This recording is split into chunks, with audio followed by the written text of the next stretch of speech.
بسم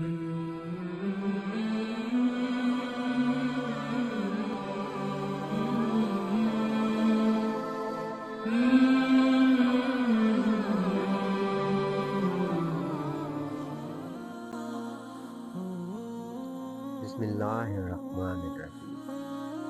کیا آپ جانتے ہیں رمضان کے مہینے میں ایک ایسا واقعہ ہوا جس میں نبی کریم صلی اللہ علیہ وسلم نے 3 بار آمین کہا۔ یہ صرف ایک عام واقعہ نہیں بلکہ انتہائی اہم نصیحت بھی ہے جو ہر مسلمان کے لیے لازمی یاد رکھنی چاہیے۔ اگر آپ واقعی ہی رمضان سے زیادہ فائدہ اٹھانا چاہتے ہیں تو یہ ویڈیو آخر تک ضرور دیکھیں۔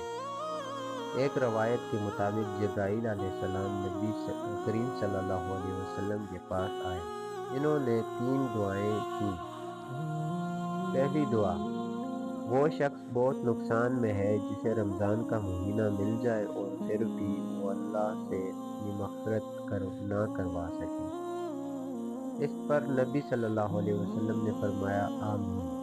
دوسری دعا: وہ شخص بھی نقصان میں ہے جس کے سامنے نبی کریم صلی اللہ علیہ وسلم کا نام لیا جائے اور وہ درود شریف نہ پڑھے۔ اس پر بھی نبی کریم صلی اللہ علیہ وسلم نے فرمایا آمین۔ تیسری دعا: وہ شخص بھی نقصان میں ہے جو اپنے والدین کو بڑھاپے میں پائے اور ان کی خدمت کر کے جنت حاصل نہ کر سکے۔ اس پر بھی حضور صلی اللہ علیہ وسلم نے فرمایا آمین۔ اس لیے ہمیں چاہیے رمضان میں زیادہ سے زیادہ عبادت کریں، درود شریف پڑھیں اور اپنے والدین کی خدمت کریں۔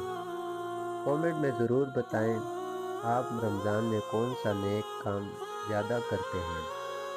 ویڈیو اچھی لگی لائک کریں، شیئر کریں اور مزید اسلامی معلومات کے لیے اسماعیل ہب ٹی وی کو سبسکرائب کرنا نہ بھولیں۔